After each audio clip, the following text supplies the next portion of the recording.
Go ahead and ask. What is your question? And then you'll... Are you Jewish? No, I'm Ukrainian. Do you have a problem with Jews? Are you an anti-Semite? No. Okay, fine. Are you an anti-Semite? I'm asking you. No. No. Why did you ask about Jews?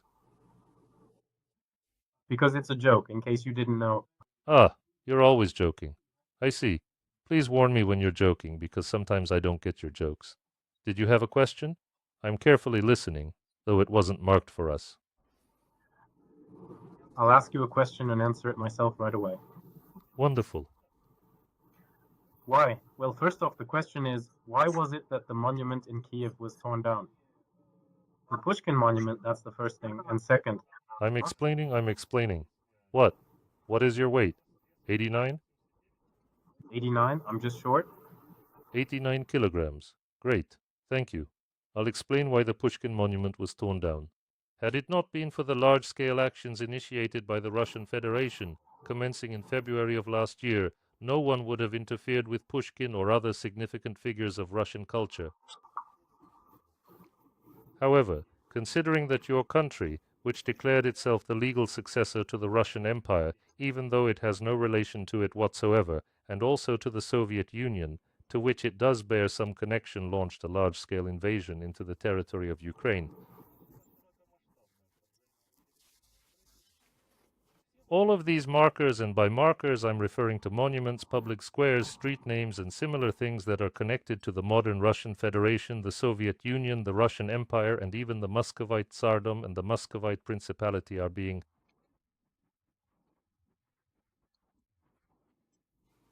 have been removed from the territory of Ukraine. This is a consequence of the large-scale Russian invasion. Have I answered your question, or would you like to comment? I would, of course, like to comment. I'm listening to your comment. Airy comment. It's interesting that if they're tearing them down in Kiev, Moscow still has a monument to Lesya Ukrainka. Well, that's wonderful, because Ukraine didn't attack Russia, which is why you're not tearing down the monument to Lesya Ukrainka. But Russia launched a large-scale attack on Ukrainian territory a year ago. The war has been ongoing for 9 years, since 2014, but we never removed Russian monuments until you initiated the large-scale invasion. Could you possibly demolish the monument to Lesya Ukrainka, or you might opt not to? That is your sovereign right, just as it is our own sovereign right to dismantle those monuments we don't wish to see in our streets. What's unclear? Well, I was just curious. No one can give a straight answer. There are cause and effect relationships, you see. Every phenomenon has a cause and an effect. So the tearing down of monuments dedicated to Pushkin and other figures of Russian culture is a direct consequence of the Russian Federation's invasion. If there hadn't been a large-scale invasion, there wouldn't have been any demolition of monuments. We would have calmly reacted to those monuments. And now, we are dismantling all structures and symbols connected to the aggressor nation and those historical entities that have occupied your land since as far back as the 12th century.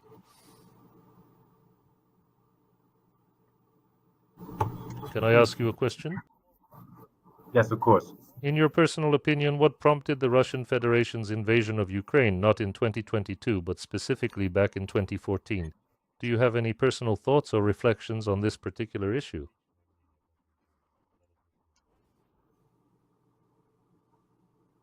Honestly, I haven't delved deeply into that question myself.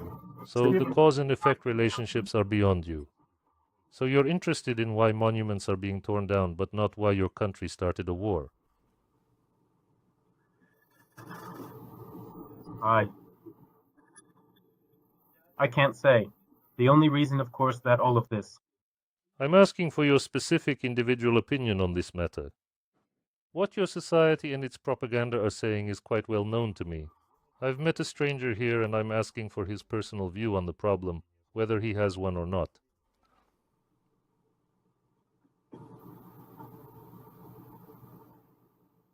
Well, I can honestly say that I don't get involved in politics whatsoever. I am not a political scientist. And the Pushkin monument isn't politics, in your opinion? I became curious. I came here to ask people questions to find out about them. Any more questions for me? Because as I understand it, I'm not going to hear your opinion on any of my questions. Do you have any questions? Good luck. Get into politics. Hello, Hi. where are you from? Kiev Oblast, where are you from? And I'm from Yoshkar Ola, Russia. Is that Bashkiria or what is it? It's next to Tatarstan. So what region is it? What's it called? Mariel? Mariel Republic? How's January in Mari? I don't know. No one speaks that language here. Then why name the republic after a language that nobody speaks? To pay tribute to memory. Oh, really? Did it work? Not really. So what have you preserved from Mariel? Well, I certainly wasn't the one who decided on the republic's name. What have you... I know it wasn't you. So what have you preserved from Mariel? You haven't preserved the language. Maybe you have some Mari cultural events happening? Yes, there are events and landmarks. Once a year? Well, have you been to our region? No, I haven't. Dances, songs once a year at a festival. There are songs and dishes from the national cuisine. No language? There is a language. But you don't know it. Long in this republic? Born here? Born here. And you don't know a word of Mari? No, I learned it in school. Just forgot. How do you say 1 to 5 in Mari? Kuchka, kuchka. That's a line from a poem that I remember. Right, I get it. Any questions? Do you have any questions? How are you? I said great. What do you do? Just talking to you for now. It's not really working out. And why isn't that working out for you?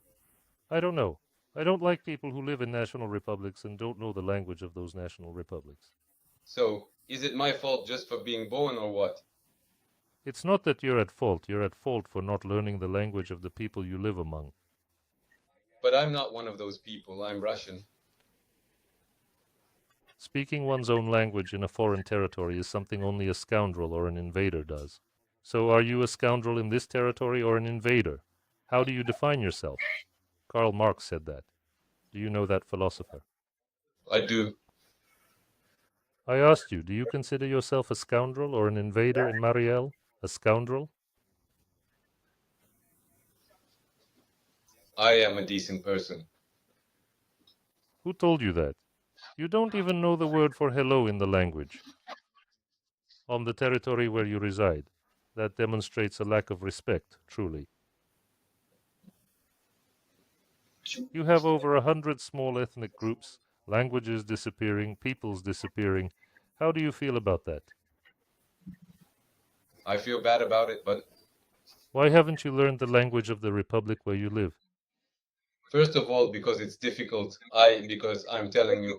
Ah, so by your logic, you should only learn easy languages. But in reality, Have you at least learned the English language to a 5th grade level? well, yeah. Is it difficult or easy? I think even at the level. Is it difficult or easy? A bit hard. Hard. Easy. Well, yes, it's hard. A bit difficult. So why haven't you learned the language of the republic you live in? Who am I going to speak it with? I mean, I go outside and no one can say anything back. That's exactly the problem, that absolutely no one speaks that language. It's truly an issue. Your languages are disappearing. Just a month ago, the very last native speaker of the Aleut language passed away. Aleuts live in the USA, and Aleut language speakers still exist there. However, in your country, a man in his 50s or 60s passed away. But do they speak Russian in Ukraine? That is the legacy of colonization. We were a colony of Russia, the Russian Empire, and the Soviet Union for 300 years. That's why we all know Russian. But we also know Ukrainian well. And where are you from, Kiev? From Ukraine, Kiev Oblast. In Kiev. Kiev Oblast. You understand what it is? No, I said Kiev Oblast. Maybe you're from Kiev City. You didn't say. Kiev is a separate administrative unit. I'm just not familiar with Ukraine's regions. I'm just explaining that Kiev is a separate administrative unit, and Kiev Oblast is another. Though the regional center is in Kiev, it's a separate building, distinct from the Kiev city administration.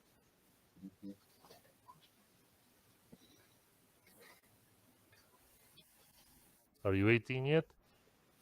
No. And you're not by any chance near Hostomel, are you? Like around there? No. I'm just from Kiev Oblast. We had Shahed drones flying overhead, yet your forces were not present here. It was in the northern Kiev Oblast that your troops completely destroyed Hostomel and Bucha. Not our Russia. And you're not Russians? We are Russians. Is that not your army? And whose army is this, if not your own? It's the state's army. Oh, so you're not a citizen of the Russian Federation? I am. Then it's your army. The armed forces of Ukraine is my army. Yeah, The Russian Federation's military isn't yours, no? it is. It's my army. You just disavowed it, said that it was not your army. My defenders. Defenders. And what were your defenders protecting in the Kiev Oblast? And when were they in the Kiev Oblast? They were there last February. They made an attempt. They tried to land at the Hostomel airfield and the Vasilkiv airfield in order to encircle the city of Kiev, but it didn't quite work out. They were protecting your citizens' interests, right? The interests of our citizens? Did you go to school? Do you understand that crossing the border of a sovereign state is called aggression, not protecting interests? Well, protecting interests, but he meant the people of Donbass. So to protect Donbass, you ended up in Kiev Oblast? Explain the logic, please. To enslave the Kiev regime. Enslave the Kiev regime. Yes, but I'm just quoting something I heard. I understand you're quoting your television, but I don't watch it. your own thoughts? That's the question. You're all under the delusion that we're all zombified from TV, yet you believe it. And yet you parrot, word for word, exactly what your television says, and then you assert that you don't even watch it. You exist within a society that watches television, and you engage with those very people. No, are you seriously trying to say that I watch the news on Channel 1? I don't want to say anything. I just want to state that the Russian Federation's army is an aggressor country's army. That's a fact. Here we could say we're all aggressors. What does everyone or not everyone have to do with this? Your country attacked mine, and it did so back in 2014. Not in 2022, but indeed in 2014. We think we should have taken all of Ukraine right away. All of Ukraine, you see? And despite that, you're going to tell me that there are Nazis in the Kiev regime, while you yourself are a Nazi, because only Nazis seize foreign territories. Under what law can you justify this? I'm talking about the signs of it. Then name the signs of Nazism, please, since you're still in school. Name the signs of Nazism. What did they teach you in school? Well, one characteristic, for instance, taking fascism or... Nazism. You're claiming that we have Nazi organizations and that Nazism exists in Ukraine. Well, your mass media says so, which of course you don't watch. And when did we say that? I see. You should rewatch Putin's address. Oh, right, it turns out I've even watched it. You said that I just now said something about Nazism. So we don't have Nazism in Ukraine? Damn it, can you tell me where I said anything about Nazism? No, I am asking you directly if Nazism exists in Ukraine. It's everywhere, in Russia and in Ukraine and... All right, so Nazism is all around us everywhere. Could you please tell me the signs of Nazism that you were taught in school? Feel free to use the internet right now, please. Oh no, not at all. For example, if we were to talk about the oppression of faith or of a nation, you know? Faith, a nation? Yeah. Did school teach you that, or did you make it up? Well, what is Nazism then? Well, open it on a friend's phone, grab a mobile phone, and open Wikipedia. Read up on what Nazism is. You explained it to me. Nazism is a political ideology in Germany from the 1930s to 1945.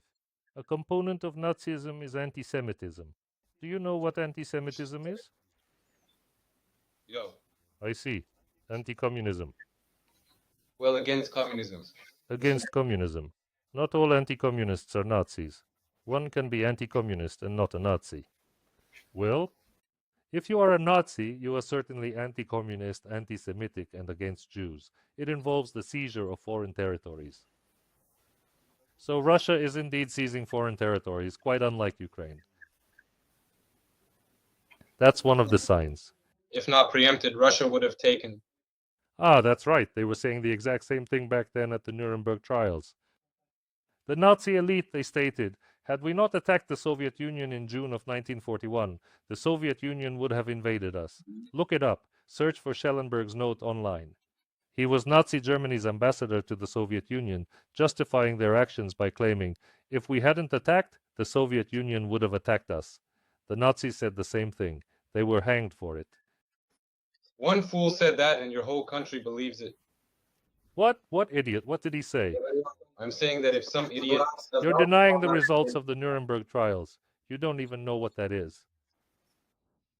That's not what I'm talking about. And I'm talking about that. Do you know what the Nuremberg trials are? I studied it. There were several. I saw it coming. There was only one. I studied... They held trials there for Nazi criminals who had started the Second World War. And at that trial, the Nazis, the Nazi leadership, justified themselves exactly as you are doing now, saying that if we hadn't attacked, they would have attacked us. That's called justification of aggression. You just said that I said that, not him, which means there's something wrong with your hearing. No need to swear. Let's say there's something wrong with my hearing. I simply asked you if you know what it is. I didn't say you were a Nazi. I said that your country, the Russian Federation, is a Nazi country because it's engaging in behaviors that align with historical Nazi actions. It is seizing foreign territories just like Nazi Germany. But you don't have to be a Nazi. You could be against the war, but I take it you're for the war, right? What makes you think that? I don't know, it's just a guess. You can say no, that you're against the war. Are you for or against it? I'm against this war, but I'm not opposed to helping the people of Donetsk and Luhansk, Measure what? who want to live in. And who told you they want to live in the Russian Federation? A referendum was held. First they sent in Russian troops, like in Crimea. Then they held a referendum. And which nations across the globe recognized those referendums? If these countries had recognized it, Which nations across the globe have actually recognized it? Which ones, I ask? right now the countries of Europe. Which countries around the world? Ah, anti-Americanism is one of them as well. They can't say anything. Anti-Americanism is also a characteristic of Nazism. And when a person blames America for everything, even without knowing about the referendum, that too is a characteristic of Nazism. I'm talking about who has the actual authority to recognize such things as legitimate. Realistically, which nations have acknowledged the legitimacy of these pseudo-referendums? Tell me, name them. And why do you say Ukraine, Donetsk? You're able to use the internet. You can name the countries that have recognized these pseudo-referendums. No, if you answer my question, I'll answer yours. Let's do this. You ask, I ask. That's how dialogue works. Because I'm asking you questions and you're not answering, yet you expect me to answer your questions. That's not how a dialogue is built. Please, name the countries that have recognized the pseudo-referendums. It is quite evident. I'm genuinely interested myself. Yeah, at least you'll learn some specifics for yourself.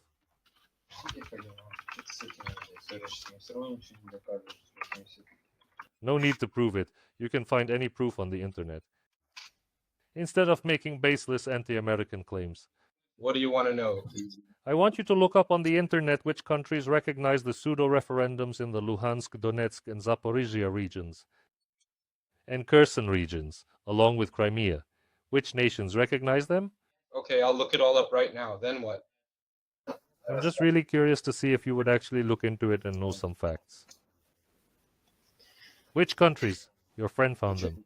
We didn't come across anything of that nature. We only had the percentages of the votes.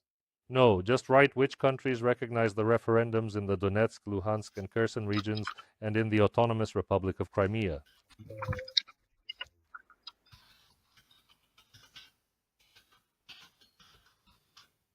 You'll see which countries recognized it. Then we'll discuss it. Venezuela, Cuba, Nicaragua, North Korea, Syria, Sudan, Palestine, and Afghanistan are on that list. What do you think of that list of countries? Pretty good company. So what? No, it's all good, wonderful countries. I've got no problem with them. But is that really the company you want to be in? There's Venezuela, Cuba, North Korea, and Afghanistan. Also, in Afghanistan, where the Taliban is, the government you still haven't recognized, but you are negotiating with them. Initially, you labeled the Taliban government as terrorists, but then you started engaging in negotiations with them. So what? That's how it is. So America doesn't run these countries, but America runs all the other countries, right? Well, that must be your answer. And these are fully independent countries, right? From America. Damn, he's not listening to me. This is bullshit. So these countries are completely independent of America, but all the others that didn't recognize the referendums, they are dependent. These countries, let's say, are dependent on Russia. On Russia? Kim Jong-un would be very surprised to learn that he's apparently dependent on Russia. And Afghanistan, where the Taliban government is North Korea is, well, even before. dependent on Russia. Damn, is he even listening to me or not? Well, your friend said these countries are in fact dependent on Russia. Is North Korea dependent on Russia and the Taliban in Afghanistan? I remember that North Korea was under the influence of the Soviet Union back in the day. The Soviet era concluded 3 decades ago. Korea is completely independent of you at this point. Well, their views haven't really changed. As I see it, they're still the same. I get it, thanks. Do you guys have any questions for me? No, I just became curious about what was happening. No, it's just that maybe. There's a war happening in the world, and you're just idly sitting by, actively supporting this war without understanding anything at all. Eh? No, just keep supporting it. When you turn 18, you'll be drafted to Ukraine, and everything will be just fine. Then why aren't you fighting yourself? Brazil or Ecuador? Venezuela. Great country, lots of oil there. True, just one of the poorest in Latin America. That's the comprador bourgeoisie, exporting resources. Yes, exactly, the comprador class, obviously. Besides the words comprador bourgeoisie, do you know anything else from Marx? Proletariat, just bourgeoisie. Well done. See, you've skimmed the surface. That's a start. Read? The main idea I've read, I didn't just read Marx. Do you have any idea how much we had to summarize back in the Soviet days? You couldn't even dream of how much Marx I've read. You haven't read in your hands as I have studied and meticulously taken notes on Marx. Can you summarize Marx's main idea in a single sentence? The transfer. Sorry, what's it called? The abolition of private property. Well done, listen. I understand, good for you. I'm praising you without any ulterior motive. However, beyond Marx, there are many excellent philosophers whom you also ought to study. And one should simply forget about the comprador bourgeoisie and all of those mid-19th century terms. Oh, so you think that class theory doesn't work? It has never worked, it doesn't work now, and it won't work in the future. Because the experience of the 20th century proved that you can't build communism. A communist society truly exists on paper only in specific countries like China, Vietnam, Cuba, and North Korea. Even in Cuba, they have already started to abandon state ownership and are slowly transitioning to private property. This means the count of such countries has diminished from 5 to 4. Excuse me, but the communist formation has never existed. It has never been and never will be, and yet the class system is fundamentally geared towards achieving the establishment of communism. And without building communism, Marx's class system just doesn't work. So, are you denying that we initially had a society without social classes? Sure. Then we had a slave-owning society. A slave-owning society was present in specific Greek city-states and only for a rather brief period during the 5th century BC. A slave-owning society, according to Marx, suggests that the majority of products are produced by enslaved people. However, in what's known as a slave-owning society, most products were actually crafted not by slaves, but by free community members. Even the Roman Empire at its peak with its classic slave system. And even then, the majority of the products were generated by free peasants and communal members. So, a 100% slave-owning formation never truly existed. Feudalism is a very ambiguous concept. There are different perspectives. At least read Lucien Febvre on this. He was a French historian from the first half of the 20th century. Well, these schemas of Marx, they were really great for the latter half of the 19th century. It's the 21st century. That doesn't work. It's childish. Well, you shouldn't just read Marx. It's really essential to delve into many other diverse systems too. Consult Toynbee, consult Lucien Febvre, consult any history book, and you will find there was no classic slavery. In Rousseau's, there was no slavery whatsoever. Well, But there was serfdom. serfdom and slavery are different things from different historical. Well, that's feudal. And in various historical periods, feudalism is a concept so expansive that ever since Lucien Febvre, it's been suggested for a long time now to use feudalisms instead of the single term feudalism. Because classical feudalism is only Normandy, a part of France, and only in the 9th and 10th centuries, that is classical feudalism.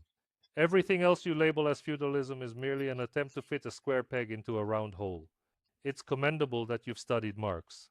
However, beyond Marx, you should also delve into the works of many other philosophers. Then your horizons will truly expand. Do you understand? So which theory from all these scholars is the right one? There are no absolutely correct theories. Each theory attempts to describe society, but not one of them can fully reach the truth. You should, for instance, read Kant's Critique of Pure Reason. That you absolutely cannot 100% accurately depict a constantly evolving society. Society changes so quickly that the theory. You see, Marx described 19th century society, and it worked at that time. It more or less adequately described the situation in the second half of the 19th century. The early 20th century came, and it couldn't describe those realities anymore. That's why new and emerging theories are constantly appearing, and they are always striving to generalize some, major social phenomena. Okay, fine, but what works in practice? I've already made it clear to you that there isn't one single theory that can accurately describe society, a society that is constantly evolving every single second. Marx made an attempt to explain it in that manner. In addition to Marx, there are many anti-Marxist philosophers who don't utilize class struggle or that five-stage concept, slavery, feudalism, capitalism, communism, and such. Furthermore, it proved to be a failure in real-world application. Why do you still hold such a deep and profound affection for Marx? Look, I'm an old man. I've read Marx and others besides Marx. You're just clinging to Marx as if it's the late 19th century? Well, besides Marx, there's also Lenin and Stalin. And what did Lenin contribute to Marx's theory? What did he add? Just one point, actually, that the world revolution might not begin in developed industrial nations, but rather in some backward country where critical contradictions had become much more intensified than in more economically developed nations. That's it. He didn't contribute anything else. He contributed a lot to the practice of building a totalitarian state, but as a theorist, he's a nobody. Stalin wasn't a theorist at all. Well, I would kind of... So what idea did Stalin contribute to Marxism? About building socialism in a single separate state, that's the only thing that's different. While all Marxists said that the proletarian revolution is global and there will be a global proletarian state, Stalin said we must build socialism in one separate state. That's nonsense. It's anti-Marxism. Marx, oh, I apologize, forgive me. Stalin said that at this very moment, to uphold the revolution, we needed to develop our own country. Revolution? By Stalin's time, the revolution was long forgotten. They shot everyone who made the revolution with Lenin and then rewrote the history of the October Revolution, claiming it wasn't Lenin and Trotsky who did it, but Stalin together with Lenin. You really ought to read a bit of history. To maintain power, he sought only to secure his hold on that territory and expand it to its maximum extent. And after the war, of course, he also tried to spread it by force of arms. Ahem. The Soviet protectorate wherever he could. Well, he succeeded in spreading it to Eastern Europe. Spread it.